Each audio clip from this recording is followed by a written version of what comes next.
আসসালামু আলাইকুম ওরহমতুল্লাহি ওবারাকাতুহু। প্রিয় দর্শক, সকলকে স্বাগত জানাচ্ছি আমাদের সকলের প্রিয় অনুষ্ঠান ধর্মীয় জীবন। আজকের অনুষ্ঠানের টাইটেল স্পন্সর রয়েছেন Intech Queens Cafe powered by BTS family. Quiz sponsor হিসেবে রয়েছেন Islami bank Bangladesh PLC, Ibne Taimiya school and college Comilla, Comilla Mohammadia model housing, Comilla Mohammadia model developers limited, Tahzibul Ummah Shiksha Paribar Comilla এবং কুমিল্লা জিলা মাদ্রাসা। তো আমরা প্রতিটি পর্বে আমরা জীবন ঘনিষ্ঠ বিষয় নিয়ে আলোচনা করে থাকি। আজকে আমরা যে বিষয়টি নিয়ে আলোচনা করব সেটি হচ্ছে সালাত। আর যেই সালাতের বিষয়ে আল্লাহ রাব্বুল আলামিন ঘোষণা করেছেন কোরআনে হাকিমের মধ্যে অসংখ্যবার, এবং সালাতের গুরুত্বটা এতটাই যে প্রিয় নবী মুহাম্মদ রাসূলুল্লাহ সাল্লাল্লাহু আলাইহি ওয়াসাল্লাম অন্তিম সময়ে ইন্তেকালের পূর্ব মুহূর্ত সালাতের তাগিদ দিয়েছেন। আর এই সালাতের গুরুত্ব, মাহাত্ম্য, তাৎপর্য নিয়ে আলোচনা শুনব ইনশাআল্লাহ তাআলা। এ বিষয়ে আলোচনা করার জন্য আমাদের স্টুডিওতে আমন্ত্রিত হয়েছেন একজন তরুণ আলোচক, তরুণ ইসলামী চিন্তাবিদ, খতিব হযরত মাওলানা এম ইসমাইল হুসাইন। মোহতারাম, আপনাকে আমরা স্বাগত জানাচ্ছি। আপনি কেমন আছেন? আলহামদুলিল্লাহ, আপনি কেমন আছেন? যে আমিও ভালো আছি, আল্লাহর দরবারে শুকরিয়া করছি। আল্লাহ রাব্বুল আলামিন আমাদেরকে ভালো রেখেছেন। রাসূল করিম সাল্লাল্লাহু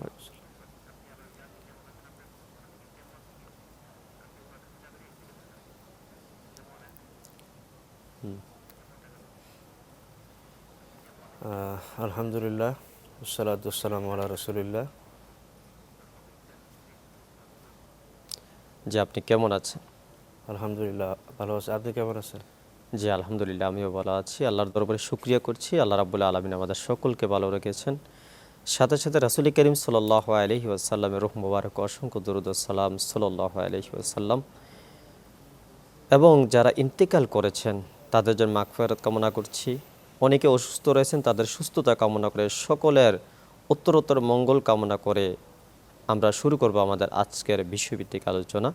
আজকে যে বিষয়টি নিয়ে কথা বলবো, যে সালাতের গুরুত্ব এবং সালাতের পরিচয় নিয়ে আপনি কথা বলবেন ইনশাআল্লাহ তাআলা।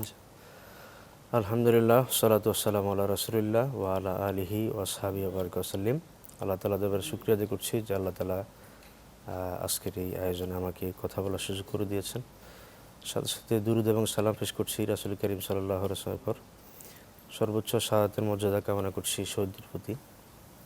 আর ধন্যবাদ জানাচ্ছি দক্ষ উপস্থাপক মহোদয়কে আজকের এই সুন্দর একটি টপিক চুজ করে দেওয়ার জন্য।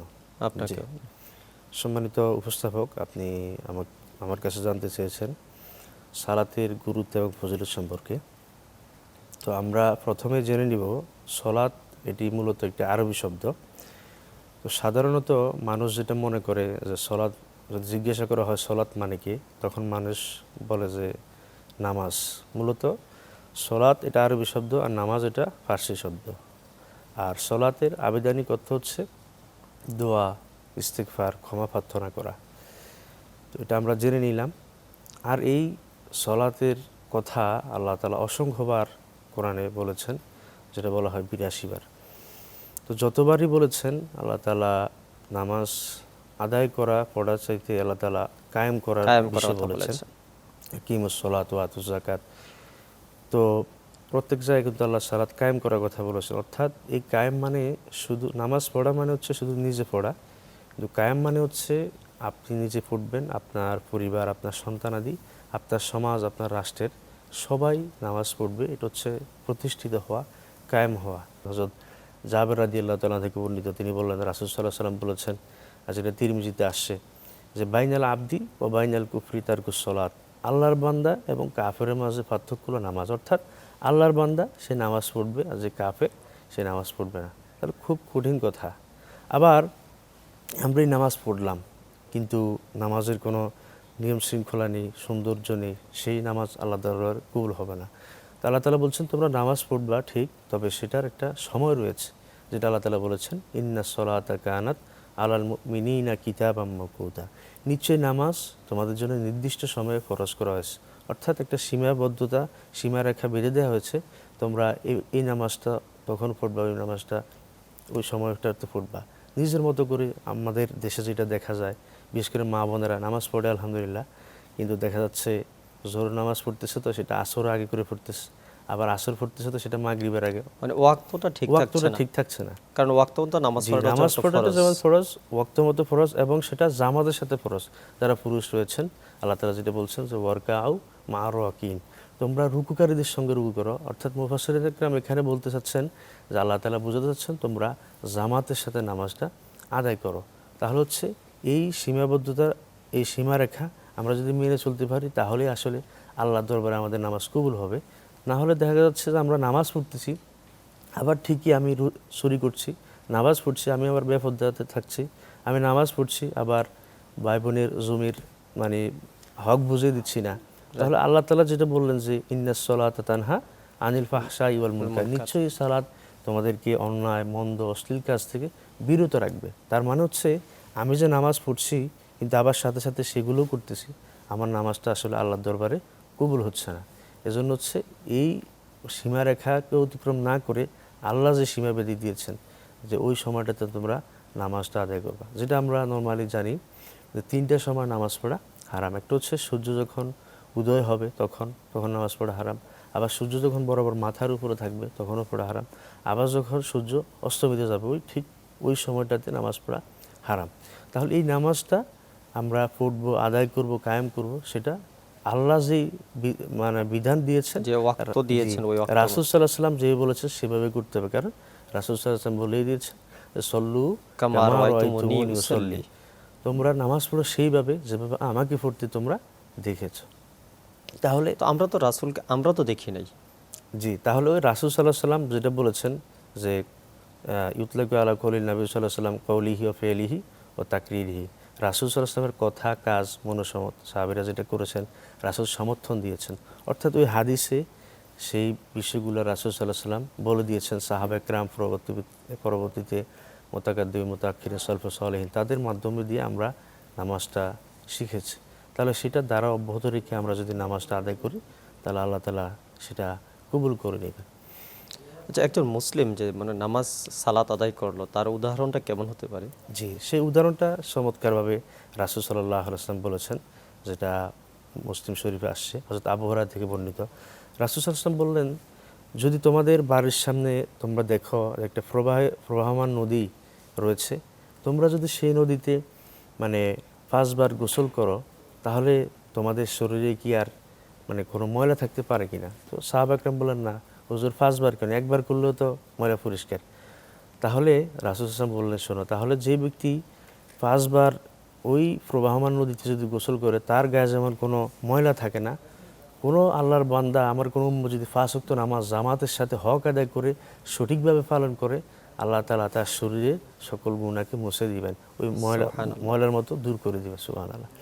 তাহলে এভাবে রাসূল সাল্লাল্লাহু আলাইহি ওয়াসাল্লাম আমাদেরকে সেই সুসংবাদ দিয়েছেন যে তোমরা এভাবে নামাজ আদায় করো তাহলে আল্লাহ তাআলা কবুল করে নেবেন। জি, ধন্যবাদ। আসবো ইনশাল্লাহ আপনার কাছে আবারও। দর্শক, এতক্ষণ পর্যন্ত আমরা উপভোগ করছিলাম ইনটেক কুইন্স ক্যাফে নিবেদিত পাওয়ার বাই বিটিএস ফ্যামিলি ধর্মীয় জীবন অনুষ্ঠান। তো যাব ছোট্ট বিরতিতে, ততক্ষণ পর্যন্ত আমাদের সঙ্গে থাকুন।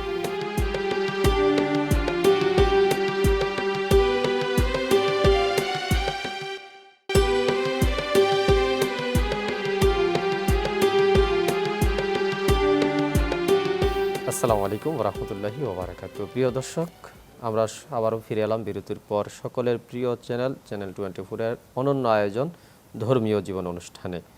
তো বিরতির সময়টুকু আমাদের সাথেই থাকার জন্য জানাচ্ছি অনেক অনেক সাধুবাদ। মহতরমা, আপনাকেও জানাচ্ছি আন্তরিক মোবারকবাদ, স্বাগত। বিরতির পর আবারও আপনি সময় দিয়েছেন। আপনার কাছ থেকে আমরা সালাতের গুরুত্ব ফজিলত নিয়ে কথা শুনছিলাম এবং বাকি কথাটুকুন ইনশাল্লাহ আমরা শুনব। জি, ধন্যবাদ জানাচ্ছি আবারও সুযোগ করে দেওয়ার জন্য। তো আমরা সালাতের গুরুত্ব ফজিলত সম্পর্কে শুনছিলাম। তো নামাজ আমরা পড়বো ঠিক, এই নামাজের ভিতরে আবার বিশেষ কিছু নামাজ রয়েছে। আল্লাহ তাআলা যেটা বললেন যে হাফিজু আলাস সালাওয়াতি ওয়াস সালাতিল উসতা, তোমরা নামাজকে সংরক্ষণ করো, হেফাজত করো, গুরুত্ব দাও, বিশেষ করে মধ্যবর্তী নামাজ। এখন এই মধ্যবর্তী নামাজ কি, সেটাও রাসূল সাল্লাল্লাহু আলাইহি ওয়াসাল্লাম বলেছেন যে সলাতুল আসরি সলাতুল উসতা, আসরের নামাজ হচ্ছে কি মধ্যবর্তী নামাজ। আর এই আসরের নামাজকে আরও গুরুত্ব দেওয়া হচ্ছে। রাসূল সাল্লাল্লাহু আলাইহি ওয়াসাল্লাম বলেছেন, মান তারাকা সলাতুল আসরি ফাকাদ হাবিতা আমালুহু, যে নাকি ইচ্ছাকৃতভাবে আসরের নামাজকে পরিত্যাগ করলো, আদায় করলো না ইচ্ছাকৃতভাবে, তার সকল আমল আল্লাহ তাআলা বরবাদ করে দিবেন।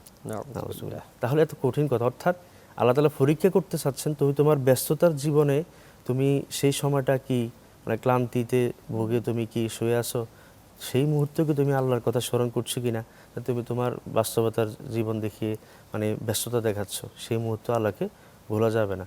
এরপরে আল্লাহ তাআলা আরেকটা কথা বললেন যে সলাৎ মানে মধ্যবর্তী নামাজ আসর বললাম, এরপরে আরেকটা নামাজের গুরুত্ব আল্লাহর হাবিব সাল্লাল্লাহু আলাইহি সাল্লাম দিয়েছেন যে সল্লাল বারদাইনি দাখালাল জান্নাহ, দুই ঠান্ডার নামাজ যে পড়বে তাকে আল্লাহ তাআলা জান্নাতে প্রবেশ করাবেন। একটা হচ্ছে দুই ঠান্ডা বলতে কি বোঝানো এখানে একটা হচ্ছে? আসর বোঝানো হচ্ছে আর একটা ফজর।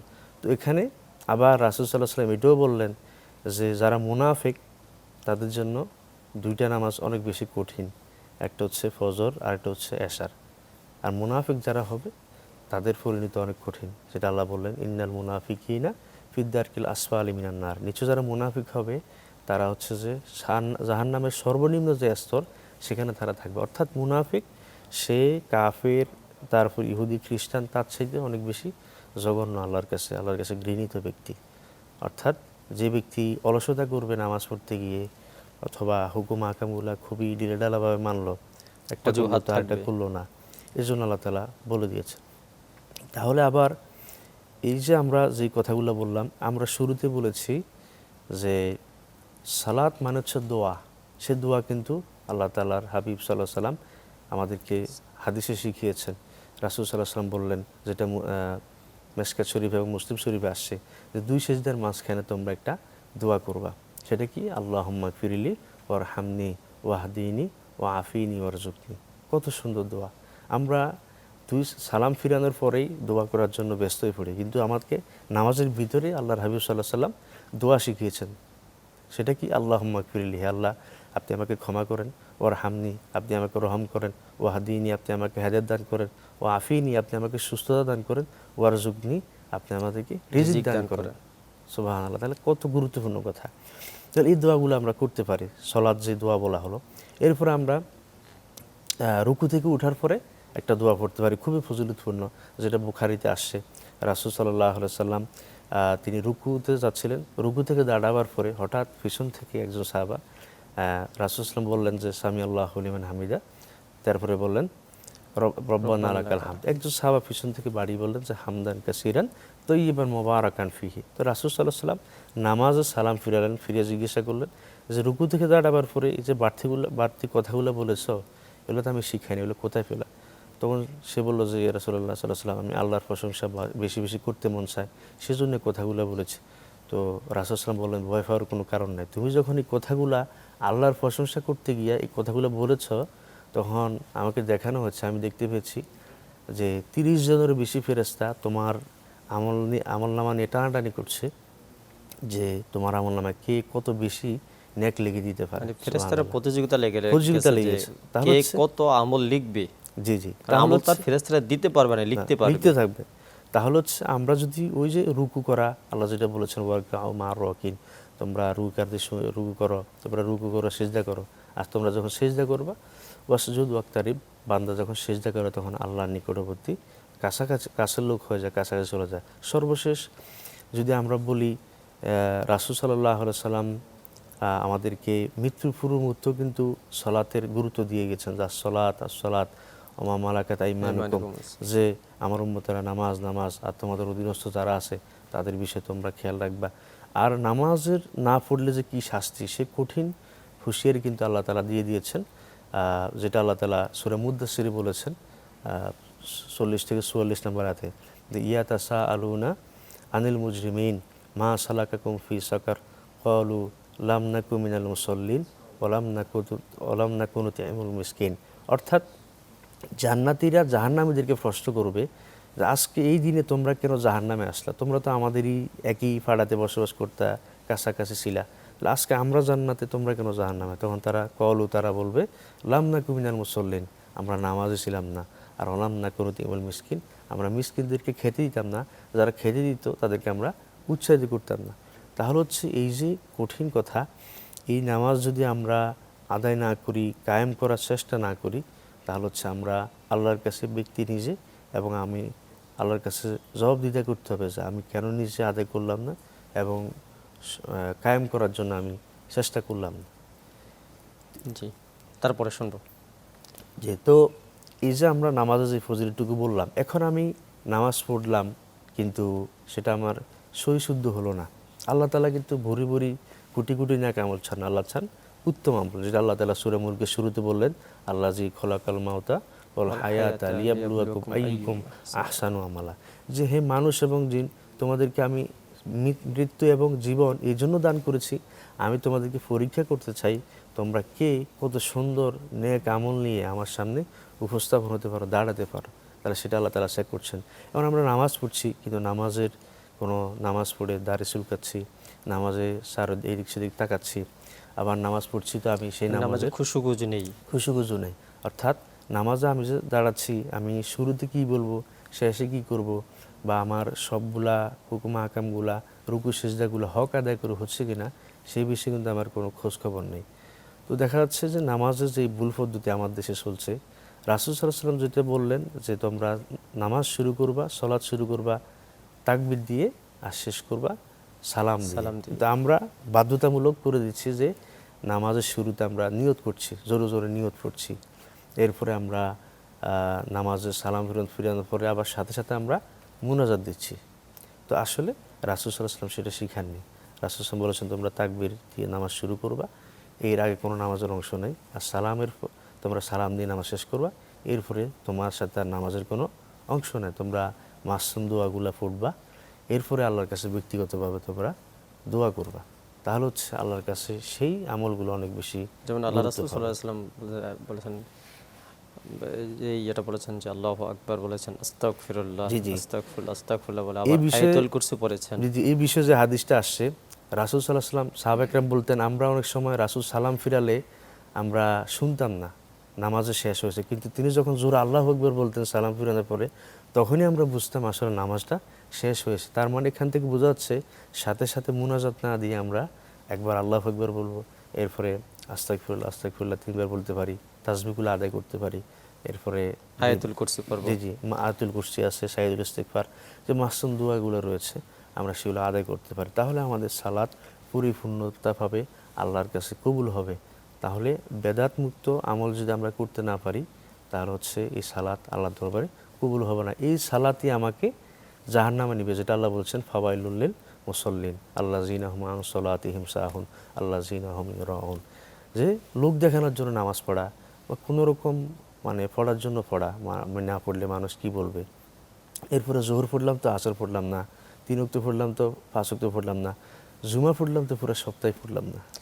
একেবারে ভাই রোটেশনে চলতে হবে আমাদেরকে। তো আপনাকে অনেক অনেক ধন্যবাদ, খুব চমৎকার আলোচনা করছেন। আল্লাহ রাব্বুল আলামিন আমাদের সকলকে 5 ওয়াক্ত সালাত বা জামাত ওয়াক্ত মতো আদায় করার তৌফিক দান করুক, আমিন। আপনার জন্য অনেক শুভকামনা। প্রিয় দর্শক, আমরা এতক্ষণ পর্যন্ত উপভোগ করছিলাম আমাদের সকলের প্রিয় চ্যানেল 24 এর অনন্য আয়োজন ধর্মীয় জীবন অনুষ্ঠান। আর আজকের এই আয়োজনে টাইটেল স্পন্সর ছিলেন Intech Queens Cafe, powered by BTS family. Quiz sponsor হিসেবে ছিলেন ইসলামী ব্যাংক বাংলাদেশ পিএলসি, কুমিল্লা জেলা মাদ্রাসা তাহজিবুল Ummah Shiksha Paribar Comilla, Comilla model Mohammadia model developers limited এবং Ibne Taimiya school and college Comilla. তো আজকের মতো এখানে শেষ করার পূর্বে ঠিক একই সময় একই চ্যানেলে অন্য কোনো বিষয় নিয়ে অন্য পর্ব দেখার আমন্ত্রণ রইল। ততক্ষণ পর্যন্ত আপনারা ভালো থাকুন, সুস্থ থাকুন। ফি আমানিল্লাহ, আসসালামু আলাইকুম ওয়া রাহমাতুল্লাহ।